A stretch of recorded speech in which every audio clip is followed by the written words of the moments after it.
Middle east में चल रहे तनाव और ईरान से जुड़े हालात का असर अब सिर्फ युद्ध के मैदान तक सीमित नहीं रहा, बल्कि इसका असर देशों की अर्थव्यवस्था और आपसी रिश्तों पर भी साफ दिखने लगा है। हम बात कर रहे हैं पाकिस्तान और यूएई के रिश्तों के बारे में। इसी कड़ी में पाकिस्तान एक बार फिर मुश्किलों में घिरता हुआ नजर आ रहा है। वजह है संयुक्त अरब अमीरात यानी कि यूनाइटेड अरब एमिरेट्स का सख्त रुख, जिसने पाकिस्तान से अपना 2 अरब डॉलर का कर्ज वापस मांग लिया है। ये मामला सिर्फ पैसों का नहीं बल्कि राजनीति, कूटनीति और भरोसे का भी है। पाकिस्तान की अर्थव्यवस्था पहले से ही कमजोर स्थिति में चल रही है। देश लंबे समय से आर्थिक संकट से जूझ रहा है और उसे बार बार दूसरे देशों और अंतर्राष्ट्रीय संस्थाओं से कर्ज लेना पड़ता है। यूएई भी उन देशों में शामिल रहा है जिसने कई बार पाकिस्तान की मदद की है। जब जब पाकिस्तान पर कर्ज लौटाने का दबाव आया, तब तब यूएई ने उसे राहत देते हुए कर्ज की समय सीमा आगे बढ़ा दी। अगर इसे आसान भाषा में समझें तो इसे रोल ओवर कहा जाता है। लेकिन इस बार स्थिति अलग नजर आ रही है। खबर है कि यूएई ने पाकिस्तान को यह साफ कह दिया है कि वो इस बार 2 अरब डॉलर का कर्ज वापस करे और अब इसमें कोई और मोहलत नहीं दी जाएगी। ये रकम 17 अप्रैल तक चुकाने को कहा गया है।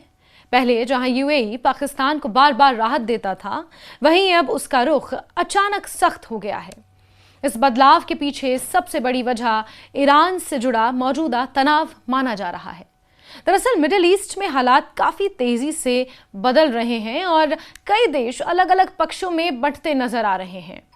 यूएई जहां एक तरफ कुछ बड़े देशों के साथ खड़ा दिखाई दे रहा है, वहीं उसे ये लग रहा है कि पाकिस्तान का रुख साफ नहीं है और वो ईरान की तरफ झुकाव दिखा रहा है। पाकिस्तान ने खुद को एक तरह से मध्यस्थ यानी बीच का रास्ता निकालने वाले देश के रूप में पेश करने की कोशिश की है। उसने ये संकेत देने की कोशिश की कि वो तनाव कम करवाना चाहता है और दोनों पक्षों के बीच बातचीत कराना चाहता है। लेकिन यूएई को ये रुख पसंद नहीं आया। उसे लगा कि पाकिस्तान खुलकर उनका समर्थन नहीं कर रहा है और ईरान के प्रति नरम रुख अपना रहा है। यही वजह मानी जा रही है कि यूएई ने अब आर्थिक दबाव बनाना शुरू कर दिया है। कर्ज वापस मांगना सिर्फ आर्थिक फैसला नहीं है, बल्कि एक तरह का राजनीतिक संदेश भी है। इससे यह दिखाया जा रहा है कि अगर रिश्तों में दूरी आती है तो उसका असर आर्थिक सहयोग पर भी पड़ सकता है, which is very natural. Pakistan के एक पत्रकार अबसार आलम ने भी इस मुद्दे पर बयान दिया। उनके मुताबिक पिछले कुछ महीनों से यूएई पाकिस्तान को इस कर्ज पर राहत देता आ रहा था, लेकिन अब उसने ये साफ मना कर दिया है। उन्होंने ये भी दावा किया कि इस फैसले के पीछे मिडिल ईस्ट की राजनीति और खासकर ईरान से जुड़े हालात हैं। कुछ रिपोर्ट्स में यह भी कहा जा रहा है कि यूएई का झुकाव इजराइल और भारत जैसे देशों की तरफ है और वो उसी दिशा में अपनी रणनीति बना रहा है। हालांकि इन दावों की आधिकारिक पुष्टि नहीं हुई है, लेकिन ये जरूर है कि मौजूदा हालात हर देश अपने हितों को ध्यान में रखकर फैसला ले रहे हैं। इधर पाकिस्तान के अंदर भी हलचल तेज हो गई है। प्रधानमंत्री शहबाज शरीफ और सेना प्रमुख आसिम मुनीर के बीच लगातार बैठकों का सिलसिला जारी है। सरकार और सेना दोनों इस बात को समझने की कोशिश कर रहे हैं कि इस स्थिति से कैसे निपटा जाए, क्योंकि अगर पाकिस्तान समय पर यह कर्ज नहीं चुका पाता तो उसकी आर्थिक स्थिति और ज्यादा खराब हो सकती है। असल में पाकिस्तान ने यूएई से कुल 3 अरब डॉलर का कर्ज ले रखा है। इसमें से 2 अरब डॉलर पहले ही मैच्योर हो चुके हैं, यानी उसकी समय सीमा खत्म हो चुकी है और बाकी 1 अरब डॉलर की किश्त भी कुछ महीनों बाद देनी है। पहले यूएई ने इन कर्जों को आगे बढ़ा दिया था, यानी कि रोल ओवर, लेकिन अब उसने ये साफ कर दिया है कि आगे ऐसा नहीं होगा।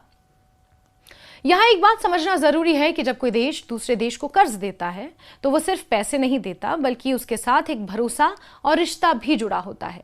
अगर उस रिश्ते में दरार आती है तो उसका असर कर्ज और आर्थिक सहयोग पर भी पड़ता है। पाकिस्तान के मामले में भी कुछ ऐसा ही होता नजर आ रहा है। मिडिल ईस्ट में जो हालात बने हैं उसमें ईरान की भूमिका अहम है। रिपोर्ट्स के मुताबिक ईरान ने कुछ खाड़ी देशों में अमेरिकी ठिकानों को निशाना बनाया, जिसमें यूएई भी शामिल बताया जा रहा है। ऐसे में यूएई पहले से ही तनाव में है और उसे अपने सहयोगियों से साफ समर्थन की उम्मीद है। यूएई के राष्ट्रपति शेख मोहम्मद बिन जायद अल नहयान इस स्थिति से नाराज बताए जा रहे हैं। उन्हें लगता है कि पाकिस्तान ने इस मुश्किल समय में खुलकर यूएई का साथ नहीं दिया।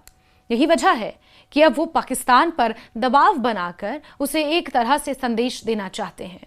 इस पूरे मामले को अगर आसान भाषा में समझें तो ये सिर्फ कर्ज वापसी का मामला नहीं है, बल्कि अंतर्राष्ट्रीय राजनीति का हिस्सा है।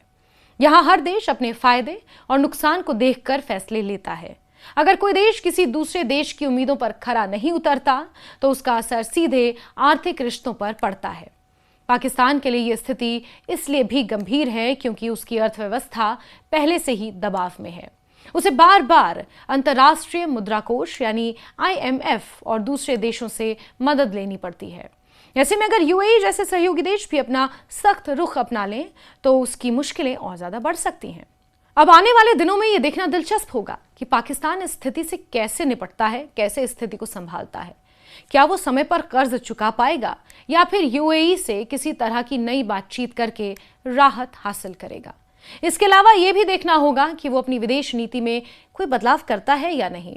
लेकिन एक बात साफ है कि आज की दुनिया में कोई भी देश पूरी तरह अकेला नहीं रह सकता, यानी कि कंप्लीटली इंडिपेंडेंट नहीं रह सकता। हर देश को दूसरे देशों के साथ अच्छे रिश्ते बनाए रखने होते हैं, खासकर तब जब उसकी अर्थव्यवस्था मजबूत ना हो, जैसे कि पाकिस्तान। और पाकिस्तान के लिए यह घटना एक तरह का सबक भी हो सकती है कि अंतर्राष्ट्रीय मंच पर संतुलन बनाना कितना जरूरी है।